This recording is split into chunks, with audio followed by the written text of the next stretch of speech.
ನಮಸ್ಕಾರ, ನೀವು ನೋಡ್ತಾ ಇದ್ದೀರಾ ಶ್ರೀ ಮಾರಿಕಾಂಬಾ ಡಿಜಿಟಲ್ ಟಿವಿ. ನಾನು ಶ್ವೇತಾ ಶೇಟ್.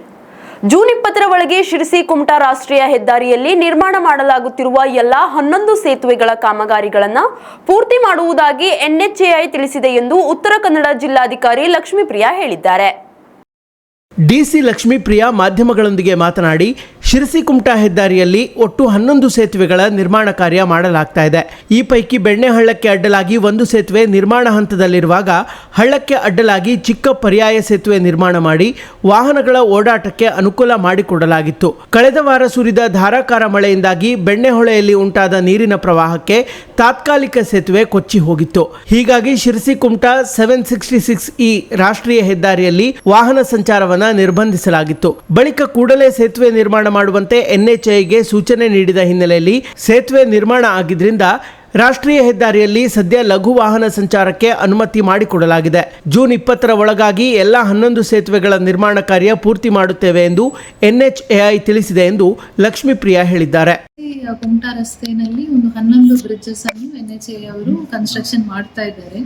ಈಗ ಲಾಸ್ಟ್ 10 ಡೇಸ್ ಅಲ್ಲಿ ನಮ್ಗೆ ಬಂದಿರುವ ಮಳೆಯಲ್ಲಿ ಒಂದು ಬೆಣ್ಣೆಹೊಳ ಹತ್ರ ಒಂದು ಟೆಂಪ್ರರಿ ಅವ್ರು ಏನು ಲೈಟ್ ವೆಹಿಕಲ್ಸ್ ಪಾಸೇಜ್ಗೆ ವ್ಯವಸ್ಥೆ ಮಾಡಿ ಕೊಟ್ಟಿದ್ರು, ಅದು ಬ್ರೀಚ್ ಆಯಿತು ಭಾರಿ ಮಳೆ ಇರೋದ್ರಿಂದ. ಅದು ಆದ್ಮೇಲೆ ಇಮಿಡಿಯೇಟ್ಲಿ ಆ ಬ್ರಿಡ್ಜ್ ಅನ್ನು ಕಂಪ್ಲೀಟ್ ಮಾಡಿ ಅಂತ ನಮ್ಮ ಕಡೆಯಿಂದ ಮತ್ತೆ ಸ್ಟೇಟ್ ಇಂದ ಕೂಡ NHAI ಅವರಿಗೆ ಡೈರೆಕ್ಷನ್ಸ್ ಬಂತು. ಸೊ ಅಲ್ಲಿ ಆ ಭಾಗದಲ್ಲಿ ಇರುವ ಬ್ರಿಡ್ಜ್ ಈಗ ಕಂಪ್ಲೀಟ್ ಆಗಿದೆ. ಲೈಟ್ ವೆಹಿಕಲ್ಸ್ಗೆ ಮೂವ್ಮೆಂಟ್ ಅನ್ನು ಅಲೌ ಮಾಡಿದ್ದೀವಿ.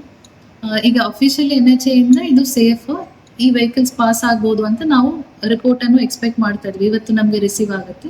ಆಮೇಲೆ ನಾವು ಕ್ಲಿಯರ್ ಡೈರೆಕ್ಷನ್ಸ್ ಯಾವ ತರ ವೆಹಿಕಲ್ ಹೋಗ್ಬೋದು ಅಂತ ತಮ್ಗೆ ಶೇರ್ ಮಾಡ್ತೀವಿ. ಈಗ ಮೇಡಮ್, ಈಗ ಇನ್ನೆಷ್ಟು ಪೆಂಡಿಂಗ್ ಇದೆ ಮೇಡಮ್ ಸೇತುವೆ ಮಾಡುವಂತದ್ದು? ಈಗ 11 ಬ್ರಿಡ್ಜಸ್ ಅಲ್ಲಿ ಒಂದು ಈಗ ಕಂಪ್ಲೀಟ್ ಸ್ಲ್ಯಾಬ್ ಹಾಕಿ ಕಂಪ್ಲೀಟ್ ಮಾಡಿದ್ದಾರೆ. ಅನದರ್ 2 ಬ್ರಿಡ್ಜಸ್ ನೆಕ್ಸ್ಟ್ 2-3 ಡೇಸ್ ಅಲ್ಲಿ ಕಂಪ್ಲೀಟ್ ಆಗುತ್ತೆ. Entire work by June 20th ಒಳಗಡೆ ಕಂಪ್ಲೀಟ್ ಮಾಡ್ತೀವಿ ಅಂತ ನಮ್ಗೆ ಹೇಳಿದ್ದಾರೆ. ಬಟ್ ಈಗ ಅಕಸ್ಮಾತ್ ಈಗ ಯಾಕೆ ಶಾಲೆನೂ ಕೂಡ ಪ್ರಾರಂಭ ಆಗ್ತಾ ಇದೆ, ಸೊ ಮಕ್ಕಳಿಗೆ ಹೋಗ್ಲಿಕ್ಕೆ ಶಾಲೆಗೆ ಮತ್ತೆ ಅಲ್ಲಿ ಹಾಸ್ಪಿಟಲ್ಸ್ಗೆ ಹೋಗೋದಕ್ಕೆ ನಮ್ಗೆ ಸಮಸ್ಯೆ ಆಯ್ತು. ಆ ಬ್ರಿಡ್ಜ್ ಕನ್ಸ್ಟ್ರಕ್ಷನ್ ಕಂಪ್ಲೀಟ್ ಆಗಿರ್ಲಿಲ್ಲ, ಮತ್ತೆ ಟೆಂಪರರಿ ರೋಡು ಕಟ್ ಆಯ್ತು. ಸೊ ಈಗ ಬ್ರಿಡ್ಜ್ ಅನ್ನು ಕಂಪ್ಲೀಟ್ ಮಾಡಿ ಕೊಟ್ಟಿರೋದ್ರಿಂದ ನಾವು ಲೈಟ್ ವೆಹಿಕಲ್ಸ್ ಅಲೌ ಮಾಡಬಹುದು. ಸ್ಕೂಲ್ ವೆಹಿಕಲ್ಸ್, ಕಾರ್ಸ್, 2 ವೀಲರ್ಸ್ ಎಲ್ಲಾನು ಅಲೌ ಮಾಡ್ತೀವಿ. ಒನ್ಸ್ ನಮ್ಗೆ ರಿಪೋರ್ಟ್ ಬಂದ್ಮೇಲೆ ಅಲ್ಲ, actually bus actually KSRTC bus ಹೋಗೋದೇ ಇಂಪಾರ್ಟೆಂಟ್ ಇದೆ ಮಕ್ಕಳಲ್ಲಿರೋದು. ಅದು ಹೇಗೆ ಮಾಡ್ತೀವಿ? ಈಗ ಇವತ್ತು ನಮ್ಗೆ ಸರ್ಟಿಫಿಕೇಶನ್ ಬರುತ್ತದೆ ಸೇಫ್ ಇದೆಯಾ ಇಲ್ಲ ಅಂತ. ಆ ಸರ್ಟಿಫಿಕೇಶನ್ ಮೇಲೆ ನಾನು ಡೈರೆಕ್ಷನ್ಸ್ ಇವತ್ತು ಈವ್ನಿಂಗ್ ಒಳಗಡೆ ನಾನು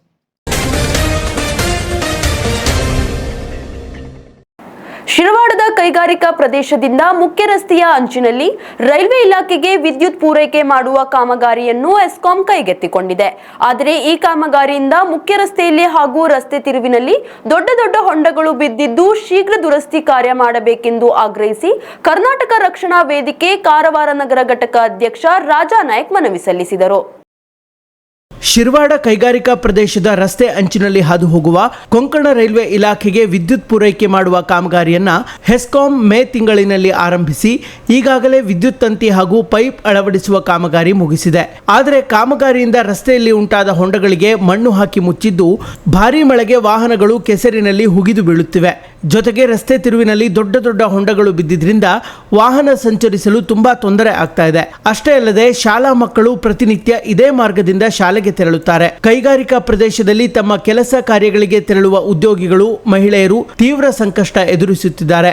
ವಿದ್ಯುತ್ ಕಾಮಗಾರಿ ಮುಗಿದ ನಂತರ ಯಾವುದೇ ಸುರಕ್ಷತಾ ಕ್ರಮ ಕೈಗೊಳ್ಳದೇ ಇರೋದ್ರಿಂದ ಅವಾಂತರಗಳು ದಿನನಿತ್ಯ ಸಂಭವಿಸ್ತಾ ಇವೆ. ಹೀಗಾಗಿ ಹಾನಿಯಾದ ರಸ್ತೆಯನ್ನ ಕೂಡಲೇ ದುರಸ್ತಿ ಮಾಡಬೇಕು ಎಂದು ಒತ್ತಾಯಿಸಿ ಕರ್ನಾಟಕ ರಕ್ಷಣಾ ವೇದಿಕೆ ಕಾರವಾರ ನಗರ ಘಟಕ ಅಧ್ಯಕ್ಷರಾದ ರಾಜಾ ನಾಯ್ಕ್ ಅವರು ಮನವಿ ಸಲ್ಲಿಸಿದ್ದಾರೆ.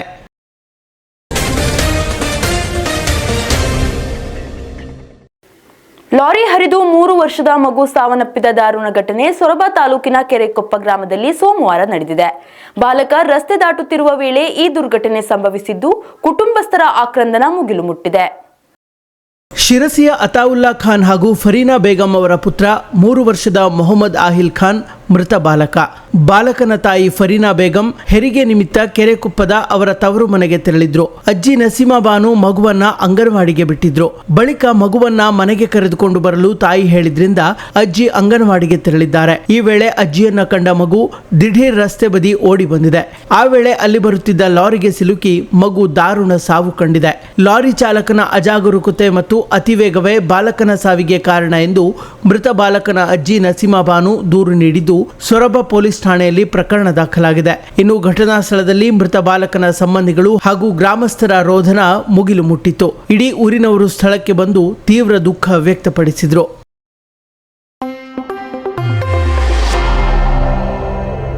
ಪ್ರೇರಣ್ ಕಿಡ್ಸ್ ನಿಮ್ಮ ಮಕ್ಕಳ ಉತ್ತಮ ಭವಿಷ್ಯಕ್ಕೆ ಅಡಿಪಾಯವಾಗಬಲ್ಲ ಅತ್ಯುತ್ತಮ ಪ್ಲೇ ಸ್ಕೂಲ್ ವ್ಯವಸ್ಥೆ ಇದೀಗ ನಮ್ಮ ಶಿರಸಿ ನಗರದಲ್ಲಿ.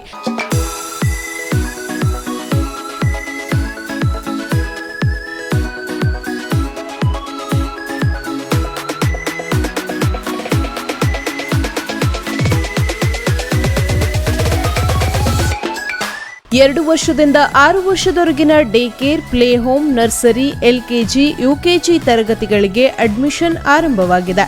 ಆಟ, ಮನರಂಜನೆಯ ಮೂಲಕ ಪಠ್ಯವನ್ನು ಕಲಿಸುವ ನುರಿತ ಅನುಭವಿ ಶಿಕ್ಷಕರ ತಂಡ ನಮ್ಮ ಪ್ರೇರಣ್ ಕಿಡ್ಸ್ನಲ್ಲಿ ಲಭ್ಯವಿದೆ. ಮಗುವಿನ ಸರ್ವತೋಮುಖ ಬೆಳವಣಿಗೆಗೆ ಅಗತ್ಯವಿರುವ ಉತ್ತಮ ಸಂಸ್ಕಾರ ಹಾಗೂ ವ್ಯಕ್ತಿತ್ವ ರೂಪಿಸುವ ವಿವಿಧ ಚಟುವಟಿಕೆಗಳು, ಕಲೆ, ಸಂಗೀತ, ನೃತ್ಯದಂತಹ ಭಾರತೀಯ ಸಂಸ್ಕೃತಿಯನ್ನು ನಿಮ್ಮ ಮಕ್ಕಳಲ್ಲಿ ಮೂಡಿಸುವ ವಿಶೇಷ ಪ್ರಯತ್ನ ನಮ್ಮದು. ನಮ್ಮ ವಿಶೇಷತೆ: ಸಿಸಿ ಕ್ಯಾಮೆರಾ ವ್ಯವಸ್ಥೆ, ಫ್ರೀ ಹೆಲ್ತ್ ಕ್ಯಾಂಪ್, ಕ್ರೀಡಾ ಉಪಕರಣಗಳು, ಸ್ವಚ್ಛ ಸುಂದರ ಕ್ಯಾಂಪಸ್, ನುರಿತ ಅನುಭವಿ ತಂಡ. ಇಷ್ಟೆಲ್ಲ ವಿಶೇಷತೆಗಳನ್ನು ಹೊಂದಿದ ನಮ್ಮ ಪ್ರೇರಣ್ ಕಿಡ್ಸ್ ನಲ್ಲಿ ಇದೀಗ ಪ್ರವೇಶಾತಿ ಅಂತಿಮ ಹಂತದಲ್ಲಿದ್ದು ಇನ್ನು ಕೆಲವೇ ಸೀಟ್ಗಳು ಲಭ್ಯವಿದೆ. ಇನ್ಯಾಕೆ ತಡ, ಹಿಂದೆ ವಿಸಿಟ್ ಮಾಡಿ. ಪ್ರೇರಣ್ ಕಿಡ್ಸ್, ಸುಪ್ರಸನ್ನ ನಗರ, ಹೊಸ ಬಸ್ ಸ್ಟ್ಯಾಂಡ್ ಹತ್ತಿರ, ಶಿರಸಿ. ಸಂಪರ್ಕಿಸಿ 9606960014, 9606960020.